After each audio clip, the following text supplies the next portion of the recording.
Welcome to another Thursday night Bible study, brought to you as a ministry of SIGBC. Series 13 Minutes in Proverbs. This is part 2 of You Can See the Net. Now, last week we saw that Solomon encouraged his son and said, "Listen, my son, to your father's instructions, do not forsake your mother's teachings." And then after encouraging him to seek out those who can influence him for good, Solomon warns him to also choose to avoid those who would negatively affect his reputation, because he says, who you're with can affect what you do. Now we'll read the passage one more time. "My son, if sinful men entice you, do not give in to them. If they say, 'Come along with us, let us lie in wait for innocent blood, let's ambush some harmless soul, let's swallow them alive like the grave, and whole like those who go down to the pit. We will get all sorts of valuable things and fill our houses with plunder. Cast lots with us. We will all share the loot.' My son, do not go along with them. Do not set foot on their paths, for their feet rush into evil, and they are swift to shed blood." How useless to spread a net where every bird can see it. These men lie in wait for their own blood. They ambush only themselves. Such are the paths of those who go after ill-gotten gain. It takes away the life of those who get it. So Solomon's plan was simple.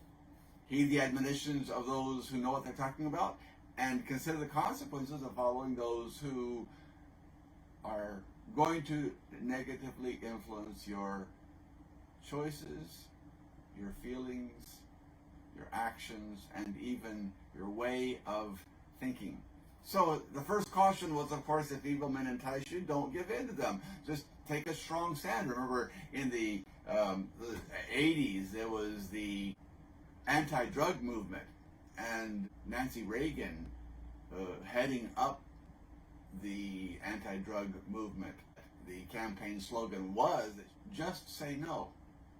Now, a lot of people attack that ideology and say it's not as simple as that. But the reality is, it is just as simple as that. Now, our flesh is more powerful than our mind sometimes, and so knowing that we should just say no and just saying no may be two different things. But Solomon's admonition is, "My son, if sinful men entice you, just say no and do not give in to them." Second thing is, if sinful men encourage the plundering of the innocent, don't go along with them.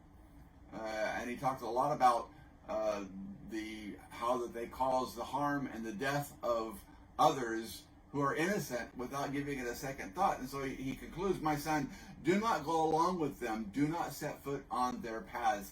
Because," and this is where we concluded our 13-minute in Proverbs last week, but he says, "If sinful men pursue their own evil desires, they only ambush themselves." And he's giving a poetic contrast here, a very interesting poetic contrast here. The poetic contrast is in giving his son the admonition and the advice, don't go along with those who choose to do evil. He gives the example of those who lie in wait for the innocent, who plan to rob, harm, and kill those that they are able to, and take advantage of the poor, and take advantage of the helpless. And so the idea is, let's ambush these travelers, these innocent bystanders, and let's take what is theirs and even cause them harm if it is for our own amusement or pleasure. And using that ambush ideology, in warning his son, he says, "Listen, all you're doing is ambushing yourself. Because, God is watching, and the fear of the Lord is the beginning of wisdom. The fear of the Lord is the beginning of knowledge. The fear of the Lord is the beginning of understanding." And so, if you understand and recognize that God is always watching, then when you do wrong and God sees it, you know you're just ambushing yourself. You know you're just doing something that's going to end up causing harm to you. And so he says, how useless to spread a net where every bird can see it. These men lie in wait for their own blood. They ambush only themselves. if you're choosing to follow the path of the wicked, if you're choosing to do that which you know is wrong, then even though, yes, you may cause harm to others, you may cause devastation in the lives of others, you may cause the physical destruction or the actual death of the individual for your personal pleasure and goals, in the end, you're just destroying yourself. Because God is watching. And God gave to every man a conscience that is eventually going to catch up with them. So, don't do it. If sinful men pursue their own evil desires, they only ambush themselves. And his final observation was that if evil men pursue ill-gotten gain, in the end, it will take away the life of those who get it. Remember, Jesus observed, what shall a man gain if he gains the whole world but loses his own soul? What will it benefit a man if he gets everything in life but forfeits his own soul? In other words, our relationship with God and our walk with God and our obedience to God as it relates to loving God and loving others and serving God by serving others, when we walk away from that path, if evil men pursue ill-gotten gain, in the end it will take away the life of those who get it. That's what he observes in verse 19 when he says, such are the paths of all who go after ill-gotten gain. It takes away the life of those who get it. I was reading an interesting article in the Therapy Institute magazine. And so I'd like to share the observation of one grieving and distressed mother that was listed in this particular magazine. So in an article in the Therapy Institute, a mother tells of her anguish over who her son is hanging out with, and she wants help with knowing what to do about it. And here's what it says. My son has started to hang around with a bad crowd, and I'm worried about him. I'm concerned he is being led astray. Last month, I found alcohol in his room. When I confronted him about it, his response really scared me.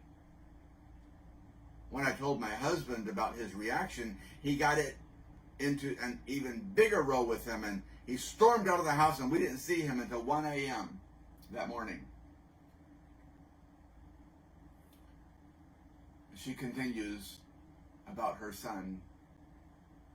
He tells us that we are snobs and that we don't like his new friends because they're not from our area. He recently did the junior certification, and I'm worried that he has failed on most of his subjects. He has asked us if he can go camping with his new friends over the August holiday. We really do not know what to do. I also think he might have started smoking. I'm finding myself not sleeping, thinking about what is happening to our child. He is the eldest, and now his younger brother is beginning to act up too. Why? Because people influence others for good or for evil. And so, in Proverbs chapter 24, verse 1 through 2, we read, do not envy the wicked. Do not desire their company, for their hearts plot violence, and their lips talk about making trouble. Now, we've observed with Solomon that if we listen to those who have gone before, we will be prosperous and successful. B, if we hang out with the wrong kind of people, then it's going to lead to our destruction. But another observation is that when we hang out with the right kind of people, we can be positively influenced for good. Right now we are in the midst of MK Camp, and one of the whole purposes for MK Camp is to give kids a chance to hang out with their peers and make a positive influence on each other for God and for good. And so we can be either examples of the path that we should not take or examples of the path that we should. Paul said, follow my example as I follow the example of Christ. In other words, he said, I am going to stay close to God and do what God wants me to do.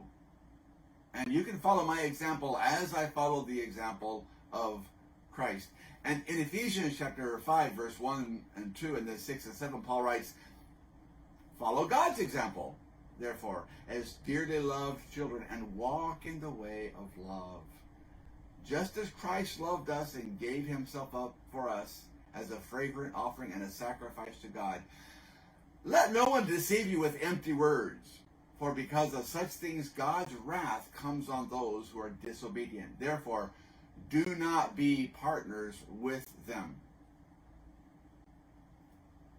Which is why Solomon warned about the wicked. If they say, come along with us, we will get all sorts of valuable things and fill our houses with plunder.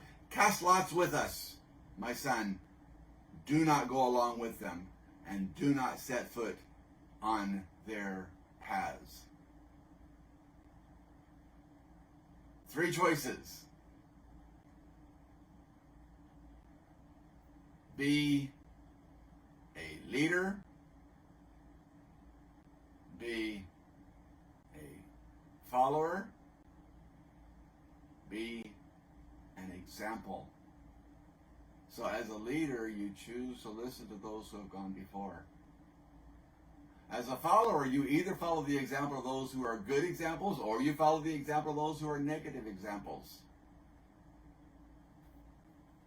And we always want to choose to do that which is pleasing to God with our lives.